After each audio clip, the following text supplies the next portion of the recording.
Coming up, some big trials this week and lots of big news stories. What did you miss? If you stay with us, absolutely nothing, because in less time than it takes to deliver a pizza, we bring you the week's most impactful local issues and headline-grabbing newsmakers. It's all straight ahead on Week in Review. Week in Review is made possible through the generous support of AARP Kansas City, RSM, Dave and Jamie Cummings, Bob and Marlise Gorley, the Courtney S. Turner Charitable Trust, John H. Mize and Bank of America N.A. co-trustees, and by viewers like you. Thank you. Hello and welcome. I'm Nick Haynes. Glad to have you with us on our weekly journey through the news of our week, dissecting the Metro's biggest headlines from Channel 9 Chief Political Analyst Michael Mahoney, from the pages of your Kansas City Star, Dave Helling, and from our own newsroom, Mary Sanchez. You know, we don't talk a huge amount about crime stories on this program, but there were some big local stories getting national attention this week.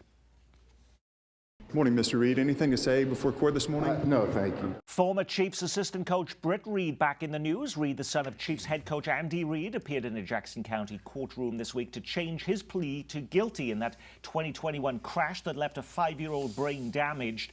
Police said Reed was intoxicated in speeding when he hit two parked cars on an entrance ramp near Arrowhead Stadium. But the victim's family have expressed outrage after it's revealed Reed could face as little as 120 days in jail and 5 years probation. We're told justice is blind, so would a plumber in Raytown be potentially getting the same deal, Mary Sanchez?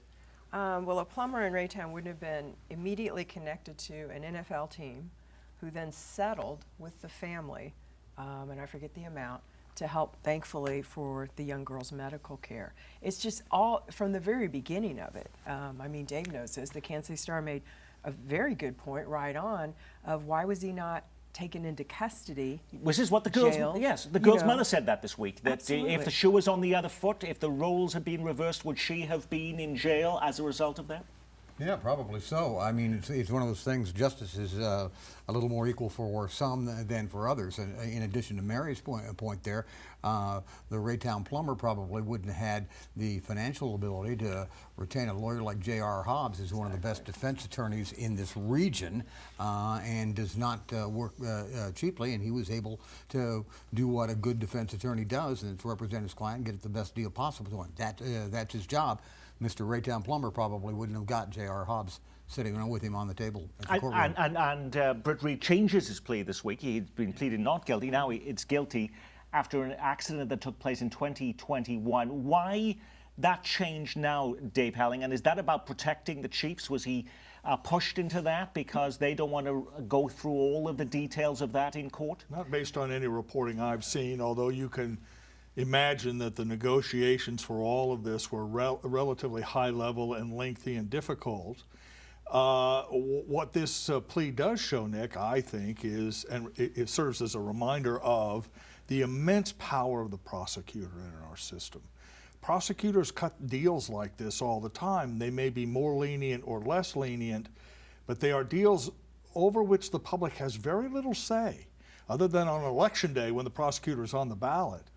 And so there's always outrage when you see stories like this. I did a story a couple of weeks ago about a fatality hit and run in Cass County that was never prosecuted criminally, even though the person who hit the victim drove away from the scene of the accident. That complete prosecutorial discretion. People don't really appreciate most of the time how important the prosecutor is in making these decisions and exempting lots of people from the glare of justice. You know, should anyone be above the law? What about police officers? In another local news story grabbing the national headlines, a former Kansas City, Kansas police detective accused of corruption and raping vulnerable black women has been arrested by the FBI after years of complaints against him. Roger Golubski was picked up by federal agents on 6 counts of sexual abuse, assault, and kidnapping. Golubski, quote, exploited and terrorized black KCK residents for decades. Golubski's work was questioned back in 2016 in the overturning of the double murder conviction of Lamont McIntyre. McIntyre spent 23 years in prison. His lawyers proved KCK PD officers manipulated witnesses and prepared police reports with fabricated information. McIntyre's mother claims she rejected Golubski's sexual advances, and she claims he framed her son as retaliation. Now, some of the counts against Detective Golubski date back to the 1990s. And remember, he retired from the KCK Police Department more than a decade ago. So why all these charges now, Mary? The arc of justice is long, I guess you could say. There is still hope for justice for, people who often feel like they're discounted in the justice system. I mean, this sends a very, very clear message that these women were heard and that they were believed. And frankly, that the federal government just said Black Lives Matter. Everyone is innocent until proven guilty, and FBI agents pick up people all the time, and no charges, and nothing ever happens, Dave. Right, and we should presume innocence here as well as you would on any criminal suspect. Having said that, the reporting has been pretty thorough and convincing that that there have been victims who have come forward and accused Roger Golubski of these charges. The interesting thing to me, Nick, is whether or not he will seek a plea agreement. If he goes to trial, then we'll learn a little bit about the evidence against him and perhaps hear the testimony of some of these alleged victims. But if he cuts a plea deal, typically in those agreements, there is a requirement that the defendant cooperate with prosecutors on other cases. And this cannot stop with Roger Golubski. I mean, his behavior is now before the bar, but there are people in Kansas City, Kansas, and certainly one would believe in the police department who knew about this behavior, alleged behavior, and yet never came forward, and he escaped justice for decades, as you point out. Boy, we really need to know what that was all about, and if he pleads guilty and testifies, we may get a clue as to what happened. That's what's actually more important for the long term going forward, is that if you really want to look at police reform, and that is essentially what this case is, outside of the alleged victims, you really have to look at a whole system. How did this occur? Good people exist within bad, toxic systems. How were they silenced? What happened for decades? How were people promoted? How was this hushed up? That's how you get to a better place. So, as Dave has just outlined, that's exactly where I would hope that this possibly could go for the sake of the community and for some resolve and some relief. It doesn't happen again. Absolutely. After what seems like years of campaigning, the candidates for Kansas governor finally faced off on the same stage for the first time this week. The first and so far only debate between Governor Laura Kelly and Attorney General Derek Schmidt took place before a raucous crowd at the Kansas State Fair. First, my opponent locked our kids out of school. Then she tried to lock our parents out of school by vetoing the Parents' Bill of Rights. The damage done by this governor to our kids exceeds the damage done by any previous governor in the history of this state. Derek, I will never apologize for protecting the lives of our children. The fact of the matter is, after Governor Kelly's lockdowns, there are fewer people working in this state today than there were the day she took office. I don't think an ineffective leader brings in the largest ever capital investment, $4 billion, 4,000 jobs, with Panasonic coming to DeSoto. Yeah, I've got to ask you, Derek, do you really think we were better off under Sam Brownback than we are now?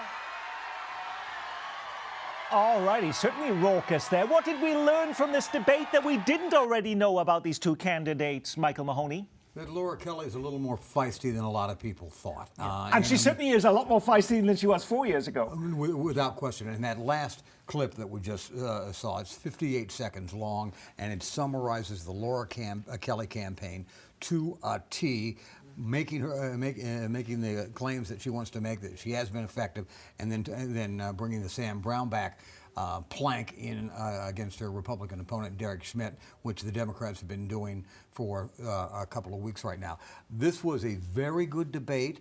There was lots of give and take. It was probably the best performance I've seen from Laura Kelly in that situation as governor. And props to the Kansas State Fair for having this 19th century, no holds barred, cheer 'em sort of event. That's true. But does it really change anyone's mind? Do people care about debates today? Debates do not change many voters' minds. There are study after study that show that. Now, had either side made a big mistake, the whole point is if someone stumbles or talks about things he or she doesn't know about or misstates a fact, and yeah, they can move votes that way.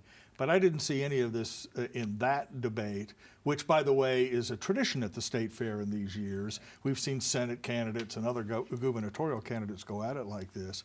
What I'm fascinated by, Nick, is the idea that in this race, which the election's about, what, 7 weeks away, 50 days, a little bit more, we still haven't really, in my view, focused on what the central issue between the two candidates is. Laura Kelly is running around the state saying, well, Sam Brownback was an idiot, Derek Schmidt is just like him, which may or may not be a successful theme. He's on transgender athletes, and she didn't do the food tax fast enough. But we haven't seen, at least in my view, a central, is it education, is it abortion, is it transportation, is it economic development, is it even, to some degree, COVID? And I would expect that to change over the next couple of weeks. If it doesn't, I think Laura Kelly remains the favorite. And it will change because we are actually doing the next and last debate between them. Can Mahoney with and I the come Bar in and yell at Association her? on Like, October yeah. 5th, ladies and gentlemen, 7 p.m. on Kansas City PBS. Mary, while we can question how much difference debates make today, it's fair to say they're becoming an endangered species across the country. There are far fewer of them, and that includes in Missouri, where U.S. Senate hopefuls Eric Schmidt and Trudy Bush Valentine have yet to agree to share the same stage, even once before Election Day. But does that really matter? Well, apparently the candidates don't think that it does. There's some concern. The word on Trudy, even on Bush Valentine, even amongst her supporters, has always been is that she doesn't present well in person. And I think they're very fearful of putting her out there. The other thing is, he's ahead. This is Missouri. We're talking about very red state Missouri here. So there's some question of how well she'll do, what is it worth. Personally, though, I think they should go out there. It just sends a message.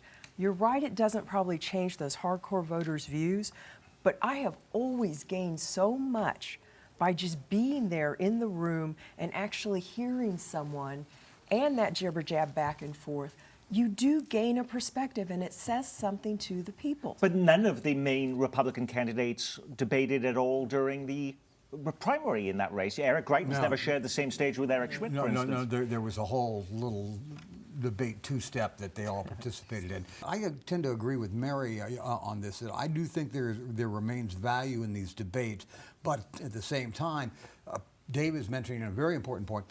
The organizers, consultants of campaigns are so leery of their candidates making even the smallest misstep in this, or having the coverage after an event play against them, that they are actively resisting debates unless their feet are just drugged to the podium on this, and it's a bad trend for democracy. I remember Steve Watkins, the former congressman now from Topeka, who I was doing a debate there, said to me, Nick, I can't win this debate.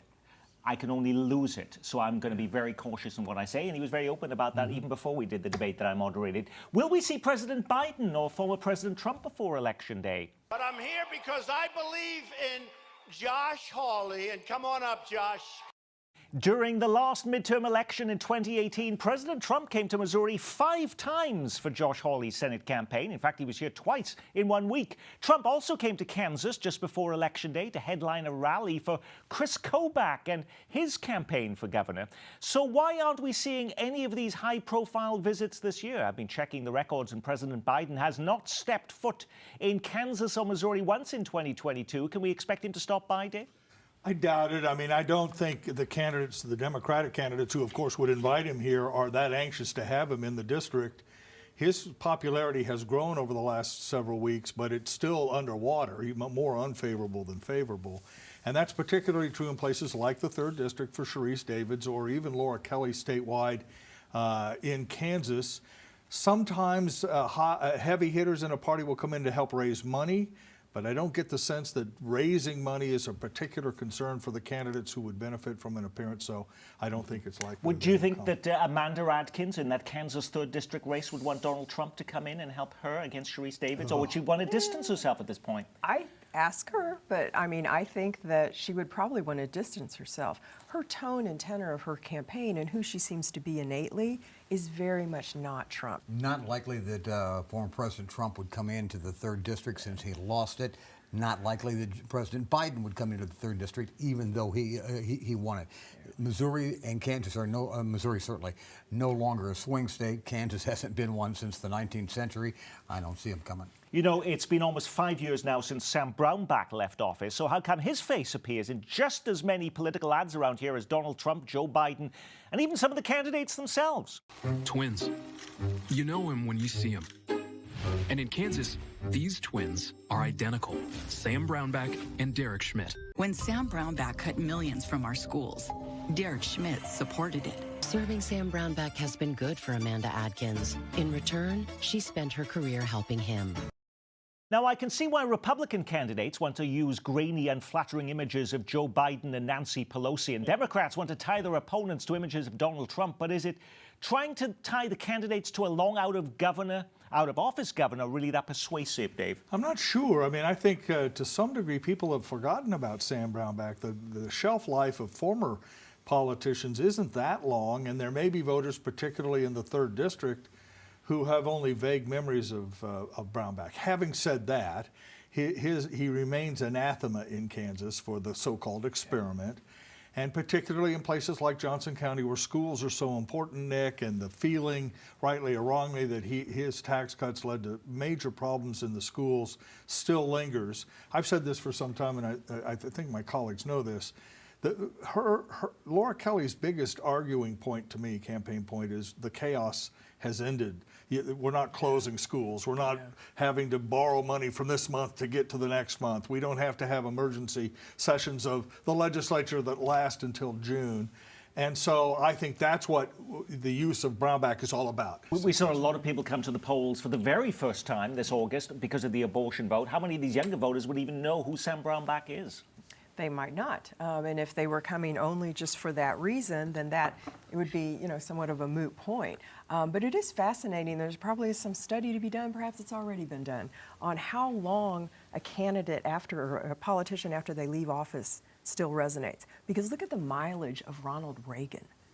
I mean, he is still mentioned. So if you can either attach someone, some message to someone, the fact that these voters don't know him, that a younger voter might be only thinking about, choice and abortion, it could be worked. The issue of abortion is topping the headlines again this week. That after Republican Senator Lindsey Graham introduces a federal bill banning abortions after 15 weeks of pregnancy. I've chosen to craft legislation that I think is eminently reasonable in the eyes of the world, and I hope the American people.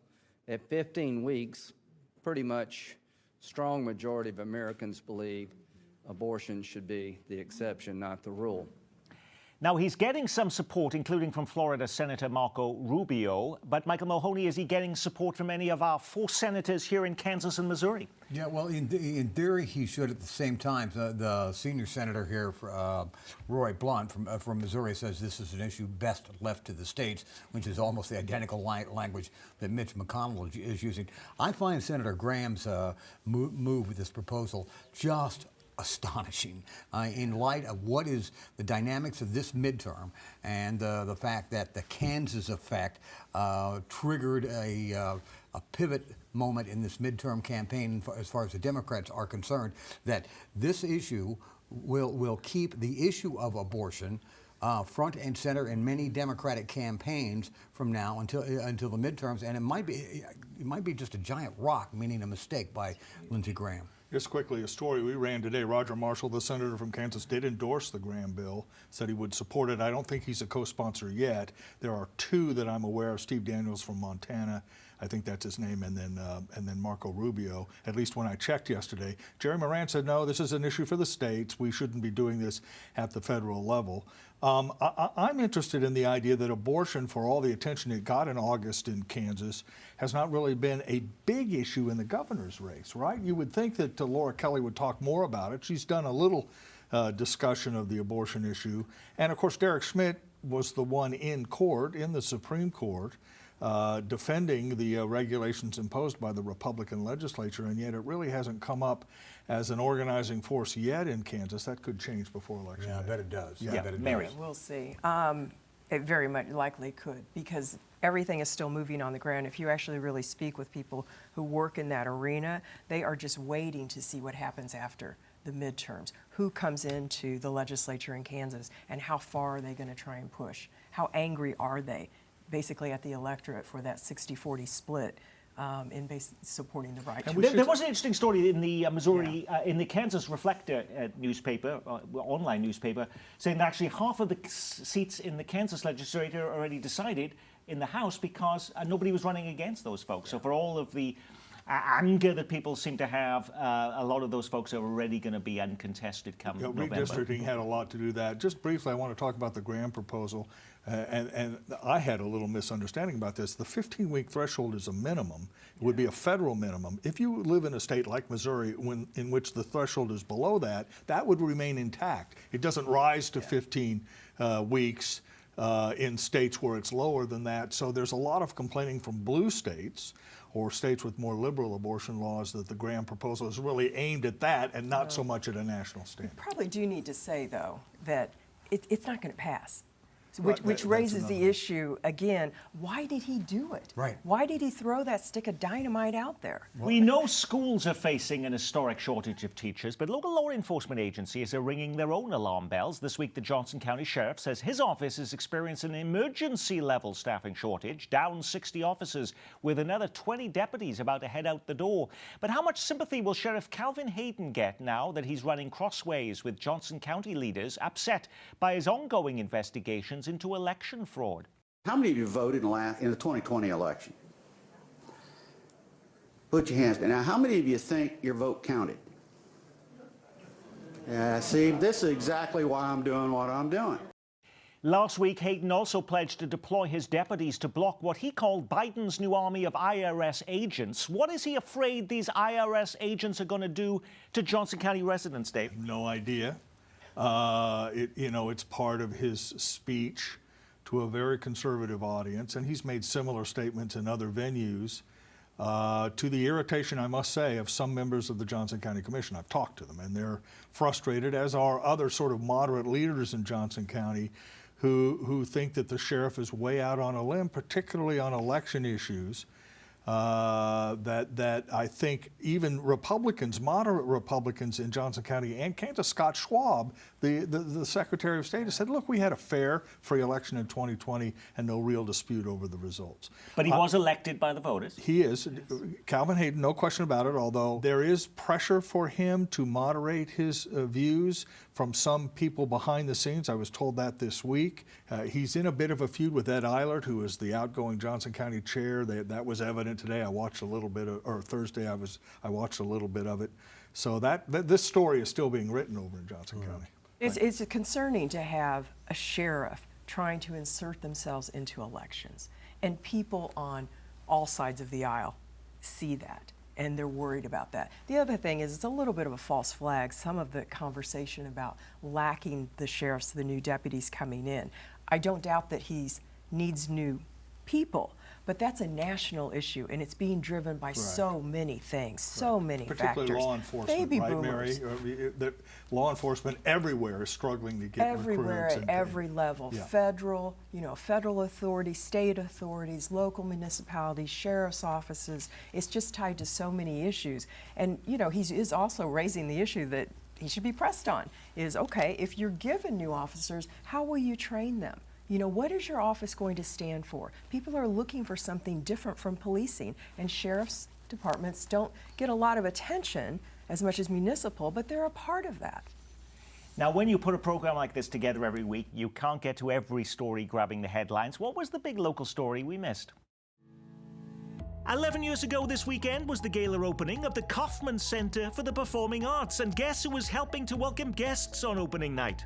From all that I see and hear from Julia Irene Kaufman, the performing arts are thriving in Kansas City.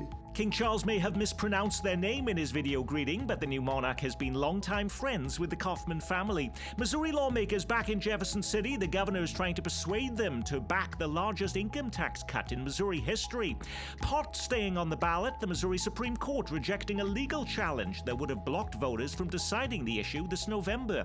No railroad worker strike after all, but fearing disruption, Amtrak canceling all train service out of Kansas City. And new health data is out, and Missourians just saw their life expectancy drop to a 40-year low. COVID and a record number of opioid overdose deaths are blamed.